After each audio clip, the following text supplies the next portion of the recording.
Starter Deck 29 Luffy is seeming to be an incredibly strong deck, overperforming what everyone thought it would be capable of. So today we're going to make a deck guide and deep dive into Starter Deck 29 Luffy, covering the leader overview, playstyle of the deck, how fun is this deck, the deck lists and the key cards, the first and second curve breakdown, and then finish with a breakdown of every relevant matchup. Starter Deck 29 Luffy is a mono yellow 5k power 6 life leader with the tags of the 4 Emperors, Egghead and Straw Hat crew.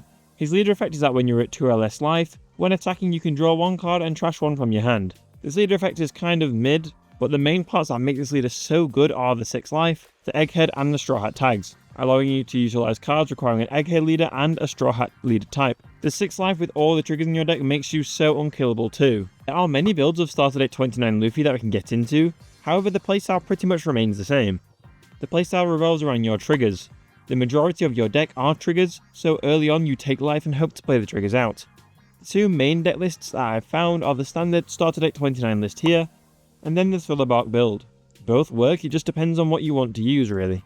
Early game we just play triggers out and play normally, taking our opponent's bodies out that threaten us and also play our bodies like Sanji to search and then Kikinojo.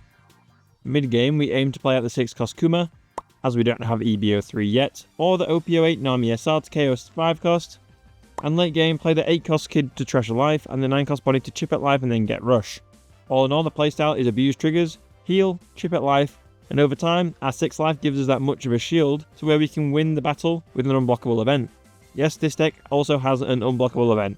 For me, I am not a yellow enjoyer, but I 100% understand the appeal of this leader. The sheer dopamine from playing out triggers is so fun, and with 6 life, the triggers you can play is just so fun. It's kinda hard to say how fun this deck is if I don't enjoy the standard yellow playstyle. I prefer to be more aggressive and active, but if you like yellow, this is the most yellow leader that has ever existed. And with the triggers galore, every game will be very fun and different. For me, I will still try this leader out, as I want to be a menace with triggers, so if that sounds appealing to you, this leader will be a fun pickup. So here is a standard deck list for Starter Deck 29. Obviously we have the leader, we have the Usopp, mainly because it's a searchable 2k, and the trigger of giving us plus 2000 is insanely strong. Very defensive card. Then we have the Lilith. This Lilith is just a generic trigger searcher with 1k counter and has a trigger to activate the on-play effect, so that's quite good. We have Kikinojo. Obviously we have a lot of life, and we can rearrange it with the with this card here, Flame Dragon King, so having this in the life would be really strong to get out for free. And when it dies, we can heal too. And then we have Sanji. Obviously this is a top 4 searcher for Straw Hat, and also has a trigger to play it, very strong. Another searchable 2k with a trigger of playing the card and a blocker, very good card in this deck. We have Nami, which can KO a 5 cost or less character. And to be fair, there's not many right now, so you probably don't need this urgently. It's just a good trigger to have if your opponent maybe plays out a 5 cost that has a removable effect, as Emu, as we know, does not have any removable effects. So if Emu is still prominent in your locals, maybe not including this one might be a good idea. Then we have Robin. When we play it, if your opponent's got 3 or more life, they trash the top life and goes to their hand. Very good card. The trigger is not too great, however can play a searcher out if we need it. We have Kuma. On play we trash 1 and heal, and on KO on our opponent's turn we heal 2. Very good card. Very nice just to get that extra heal and some battle protection because they don't want to heal us. You have Jinbe, another 2k that's searchable, with the trigger of playing it if our leader is Monkey D. Luffy. Then we have Kid, 8 costs, trash a life from the top of our opponent's deck, and then extra filter. Very good for long games because we can't really be killed as easily because we're at 6 life. So playing this out to trash life is very good. Similar to Bonney, it's a 9 cost 10k power character, and our leader does have the Egghead type, so when we play this, it gains rush, and then our opponent adds the top card of their life to their hand. It's a very punishing option, and obviously when we aren't dying, it's very good. Then we have this. Obviously this can get rid of bricks in our hand. We do have a couple. We have the Bonney, the Kid, and the Kikinojo. And yeah, it's just a nice trigger to have. If we have it in our life, we can Flame Dragon King to sort our life. Put this at the bottom, which is very impressive. Then we have the unblockable event. This can give us 3000 power to our leader as a counter, or can give our Monkey D. Luffy leader unblockable, very good, where we're chipping out the opponent's life and we're just getting that finishing blow. And now we have this new card, Flame Dragon King. This has been out a while from Starter Deck 13, and people have only started using it now because of the 6th life. We can literally look at all the life and rearrange it in any order we want. For example, if we need a blocker later game, or want to have this at the bottom of our life, we can arrange our life to put this there. So using this straight away is very, very strong. We can get a Kikanojo trigger out. We can trigger out Jinbe's and Usopp's last life, for example, if we wanted to. It allows us to kind of dictate the triggers in our deck, which is possibly one of the most strong things we have. And if we heal by Kuma or Kiku, we can use this to put the new card at the bottom or top, whatever we like it. We can also arrange us to get cards that we may want to play out instead of get the trigger, like Kid and Bonney earlier, to kind of fix the curve. So it's very, very nice for that reason. And the next set list, we have the Thriller Bark build. The only difference here is that we're running Thriller Bark cards. So we have Sindri, and these have the triggers of playing a 1 Thriller Bark Pirates with a cost of 4 or less from our trash rested. So ideally we want to get, let's say, Perona or Hogback or this in the trash early. So when we get one out, we can trigger it out. And then with 8 cost Moria, we can heal with it and then put this on top of our life to get a trigger and then get another one out. The Thriller Bark package is cool. I prefer the other one. But if you like Thriller Bark, we have Hogback, which when it dies can play a 4 cost, being Kikanojo and Perona. And also Robin, I guess, which is interesting. Then Perona on play stuns a cost 6 or less. Quite a good card. And then, yeah, we have the Moria just to heal and also play a character that costs 4 or less from my trash, which can be Kiku too. So the Thriller Bark package is cool, however, I do prefer the other one personally. The curve first and second really does depend on your deck list. Playing the standard first curve, search with Lilith, then on 3, pretty much swing 8 and hope they hit you and get a trigger. If they don't hit you, well, it's going to be harder to kill you later on, and you have more time to chip at their life later. On 5, you can play Nami for removal, the Sanji Searcher or Kikanojo. On 7, you can play Kuma to heal, or the 6 cost Robin to trash a life. On 9, you can play 8 cost Kid to trash a life, or the 9 cost Bonney to remove a life and gain rush. On the second curve, it is very similar. On 2, you play Lilith. On 4, play Sanji and Kikanojo. On 6, play Kuma or Robin. On 8, play Kid, and on 10, play Bonney. The second curve is far better than the first, as you get to do things earlier, and you get to be attacked first. It's quite a simple deck to play, really mainly because of how insane the 6 life is and the trigger playstyle. Late game, you can just keep healing with Kuma and play Kid and Bonney chipping at their life, and later on use a 1 cost unblockable event to deal the finishing blow. The matchup data we currently have for the OP14 and EBO4 meta covers the following leaders, of which I believe will be the most common. If there is a matchup you don't see that you want, join my Discord with the link in the comments and ask me there, or comment below and I'll give you an answer very quickly. Let me specify, this is the early data, so the win rates are almost definitely will decline over time as people learn to play against this Luffy better. The leaders that we are covering are OP14, Boa, Mihawk, Doflamingo, Crocodile, Jinbe and Moria. OP13, Ace, Emu, Roger, Sabo, Red Green Luffy and Bonney. And the rest being Green Zoro, Purple Kaido, Blue Purple Luffy, Kuzan, Green Bonney, Blue Purple Sanji, Lim, Blue Yellow Nami and then the Mirror. Like I said, if there's a matchup that you want that isn't here, do not fret, I will answer you if you message me. Boa Hancock, first 64% and second 73%. When I was investigating this leader into Boa, I could not believe what I was seeing. But yes, this leader has that much life that it smokes Boa. Its strategy of chipping down life and getting triggers is the same as Boa, yet we have 6 life.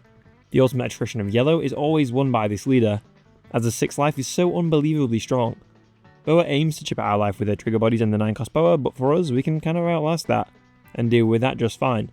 Just focus Boa's life and ignore the board, as the board is just there to give you more triggers. Late game we have the 8 cost Kid, 9 cost Bonney and Unblockable, in which absolutely decimate Boa as it stops her getting triggers. Just like Yellow Bonney having a good matchup into Boa, Starter 29 has an even better one. With that unblockable swing late game too, Boa struggles into the deck that's more yellow than her, so if you hate Boa, play Starter 29. Next is Mihawk with a going first win rate of 56% and going second of 60%. Into another one of OP14's finest soldiers, Mihawk falters yet again against Luffy. As Luffy, the trigger playstyle and life chipping doesn't really change unless it's a very niche matchup. Mihawk has the ability to stun our board and lower the power, which you must be very wary of. Late game, Mihawk plays Law and Beppo to stun a character and gain plus 2000 power so we can't hit him. We want to chip at him and get him so low that the 8 cost Kid and 9 cost Bonney can deal a lot of damage to his life. There's absolutely nothing you can do about the life chipping, no matter how much he stuns, so keep chipping at his life and set up for that final tasty unblockable 14k swing. Next is Purple Doflamingo with a going first win rate of 42% and going second of 58. Dofi is a deck with insane survivability and versatility in terms of board swarm, removal and stunning. He uses his leader effect to prevent himself being hit, and can heal using the Baby 5 too, so this one is one of the more tricky ones to navigate. Pretty much we do what we do with our trigger and life chip playstyle, Your best powers in this matchup are the 6-cost Robin and 8-cost Kid. Dofi's a less aggressive deck, so healing against him is really effective, especially with the Trigger Bark build. Late game, just spam the 9-cost Bonnies and you'll be good. Next is Crocodile with going first a rate of 46% and going second of 54%. Here we have a 50-50 matchup. As we know, Luffy's second curve is better for him and so is Croc's. Croc gets to the 8-cost Croc first so can stop our board from attacking. Stunning our board is probably the best way of dealing with it, as we'll always get a full board through triggers, so getting to that 8-cost mark quicker is the most meaningful thing. Hence why second is better for both parties, allowing us to get the 8-cost Kid out quicker and Croc the 8-cost Croc quicker.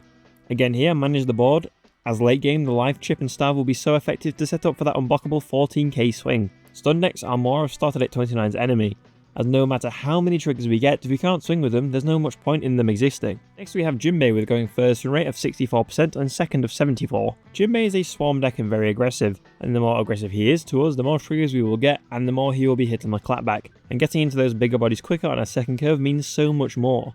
Late game, the 8-cost Jinbe can't bounce back the 8-cost Kid and the 9-cost Bonney, meaning they have more staying power.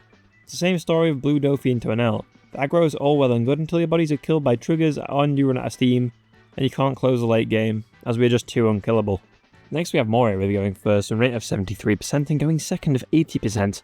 These win rates are crazy yet again. This is a very similar story to the yellow matchups, as we outlast the opponents and starve them of their triggers with our life trashing and bigger bodies. Moria plays the Thriller Bark package, so wants you to hit him so he can get the triggers, so trash his life, starve him, and he struggles much more, hence the high win rate. Not much else to say really, it's a yellow matchup, so the 6 life leader wins. Next is Ace with a going first rate of 36% and going second of 48%. Ace is a deck who can easily bounce our triggers back with Atmos and Jozu, and has insane survivability. 10-cost Nugate means we can't hit him as easily, and just the insane draw and bounce capacity with Ace has is something that counters us so well. We can easily trash his life with the Kid and Bonnies, and a good Ace will just not hit you. This is one of the worst matchups just because he has the tools to stop your trigger antics, and that 6k mark is far harder to hit when we're playing 8-cost and 9-cost bodies out. Starter Deck 29's game plan remains trashing life and dealing with the board, and starving him so that unblockable swing is harder to counter out of. Next is Emu with a going first run rate of 26% and going second of 67%. Again, this is a matchup of a coin flip as is usual with Emu. Going second is far better for us as we have discussed, and as we know from OP13 is better for Emu. The life trash really does hurt Emu, and here we really just want to starve Emu and create an evil board state of Kumas, 6-cost Robins and 8-cost Kids. Just annihilate the Emu's life and late game get that unblockable swing off. Going first is rather unfavoured due to the fact of us getting those bodies out later, and Emu getting the 10-cost Elders first, which can pretty much help them just deal with anything we throw at them. So go second and starve the hell out of that Emu. Next is Roger with a going first rate of 41% and going second of 60%. Roger is probably the hardest deck to hit late game through his constant 7k base or 9k empowered stat line. However, we have the life trash and starve to decimate him. Early game, just ping him constantly with 5k swings, on 6 play Robin, on 8 play Kid, and then just play more Kids or Bonnies. All in, your best bet is starving the Roger due to the lack of his resources. He doesn't run too many blockers either, so late game you may not even need the unblockable event for that killing swing. Going first for us is bad as Roger gets to that 10 dom mark even quicker, then plays Shanks and really weakening our whole board, making it far harder to deal with him. Next is Sabo with a going first rate of 40% and going second of 58%. Sabo is a very strange matchup, as early on he wants to be hit to get to his free life mark for his leader effect. He gets board wide power and is far harder to hit playing the 4-cost Sabo blocker, 6-cost Sabo blocker and then more blockers through the 8-cost Dragon. His ability to go wide and not get hits is far harder to deal with for us, yet the game plan remains the same of starve and life trash. The hardest part is getting around the blockers, yet we have the unblockable event. So if the Sabo is at 0 life, just use that and then punish him with your board after he uses most of his hand. Next is Red Green Luffy with a going first run rate of 39% and going second of 49%. Red Green Luffy is another unkillable deck. He can counter out of so many swings, has access to double attack and 9-cost Zoro is a finisher. This is yet again a starve matchup, but it's hard to starve him due to the counter he generates with his Dawn. Play the life trashing guys like Robin and Kid, and just develop a wide board of annoying 7k and 9k swings, forcing him to use his Dawn inefficiently to counter and forcing him using cards from hand. However, this is a really bad matchup for you due to this, and one I would heavily advise you practice. Next we have Yellow Bonney with a going first run rate of 55% and going second of 67%. Yes, again we are the yellow deck with more life. Bonnie's giving 2 Dawn effect to swing bigger doesn't change our game plan as we want to take life for the triggers anyway. It's pretty much just a standard matchup that we have, not many niche things to say against Bonney really, or just that we play our normal curve and starve. Next is Green Zoro with a going first run rate of 47% and second of 55. Zoro is aggressive, kills our bodies and hits our life. If he does that, let's say we play Kikinojo, he heals us and gives us another trigger. In this matchup we try to play bodies that he just does not want to kill, like Kikinojo, and some people have been using Basil Hawkins in their starter deck 29 lists too. Late game we play the standard curve and just out-survive Zoro, as Zoro is very bricky, and that unblockable late game swing and the 9-cost Bonney rush is so much pressure considering his brickiness. He does kill our bodies quite efficiently, and the life trashing is probably the best way to win, but overall just go second and play the standard curve usually. Next is Purple Kaido with going first run rate of 69% and going second of 70%. You may think Kaido is good into Luffy as he can trash triggers, but he's going to trash upward of 6 life, it's quite unlikely to do that. Modern Kaido has unkillable bodies in King and Kaido and can completely destroy our board with the 10-cost Kaido. However, if we play Kikinojos in the Thriller Bark package with Hogback, that doesn't really hurt us much at all. We just trash Kaido's life too with Kids and Bonnies, and play our late game of outlasting him. Kaido is a deck that is easily starved and bricks so often, so always ping him with 5Ks, and whatever you do, don't swing into King or Kaido as they just won't die. Next is Blue Purple Luffy with a going first rate of 49% and going second of 40%. Blue Purple Luffy wants to ramp and then get to an 8k lead so he isn't hit. We want to starve him with 6ks and play Kid and Bonney to ruin his life. It's a very hard matchup to manage as he is often unhittable with our board, but that late game we have of trashing his life means early game we don't have to bother about hitting his life. We just want to develop a board of 6 and 7ks like Kikinojo and Kuma ready to hit him hard when he's at 0 life. He has Pudding and the ability to bottom deck our bodies too, so it is one of the hardest matchups we have. Next is Kuzan with a going first rate of 60% and going second of 71. Kuzan in OB 14 for us has been buffed with both Bluegrass, the Navy Cavendish 4-cost and the 5-cost Isho. This matchup is one of the hardest on our hand, as both Pudding and Isho have the ability to absolutely rob our hand. He also has Jozu, so the ability to bounce back our trigger bodies, and also Graveblade and Red Rock. We play our normal way but try to avoid being punished with Graveblade and Pudding. In this meta, the Isho bot deck 2 cards is pretty much unavoidable, and late game you know what to do. Play your 8-cost Kids and 9-cost Bonnies. Next is Green Bonney with a first win rate of 47% and second of 49. Green Bonney has the ability to truly stun us with a 5-cost Piranha, 8-cost Kid, 5-cost Carrot, 10-cost Dofi, etc. These win rates are still very high for Luffy, but Bonney can really stun everything and just pose a big problem. Starving Bonney is the aim, as Bonney wants to take a lot of life early, so late game can outlast with the Law and Beppo and the 8-cost Kid. So we want to starve them as usual, and late game trash life and rush. Do focus on removing their bodies too, as 8-cost Katakuri Secret Rare could be a solid option to remove the 8-cost Kid, and is something I'd really consider here. Next we have Blue Purple Sanji with a going first rate of 74% and second of 75. Sanji is a deck who likes to play the 3-cost Sanji and gets events and trash to buff them and go wide. However, our triggers and ability to outlast him and trash his life, culminating in a wide board, and still a large life pool for us, is too much to deal for that 4-life leader. You can often break with too many events too, so ping him for 5Ks as much as you can. Next we have Lim with a going first rate of 84% and second of 50. Lim wants to go first, kill her opponent quick. However, you can't kill a 6-life leader who heals quickly, hence the win rate being in our favour. The full board of trigger bodies whittling down Lim is hard for her to deal with as she focuses on clearing our bodies, giving us more time to play the 8-cost and 9-cost bodies to trash life and starve, ultimately giving her an unblockable swing. Do be careful of Lim getting too fast though, so do not neglect clearing Lim's board. Next is Blue Yellow Nami with a first rate of 66% and second of 73. This is yet another matchup of I survive longer than you and can trash your life more, and you don't want to hit me, as all yellow matchups are for us. However, this matchup involves a more fortified leader, who plays a 10-cost negate blocker and is a 7k leader for us to swing into. We do what we do best, starve her, albeit it is hard to starve an army, but be aware of our trigger bodies being gravity bladed, Jozu'd or Nojiko'd, and play for the long game. Finally we have the mirror. Going first is a 35% winning and second 65%. The mirror takes so long, it is literally a game of trigger chicken. Who will get the better triggers, who will trash life quicker, but on the second curve you can play Kuma and Robin faster and 8-cost Kid faster, hence why going second is better. It is such a hard matchup to manage because no one wants to swing. Obviously, as we've just said, second is far better, so it seems whoever can go second and get more lucky wins more. Such a hard matchup to explain as it is so fresh, but it's pretty much just a starve off culminating with whoever gets the wider board first going for game sooner.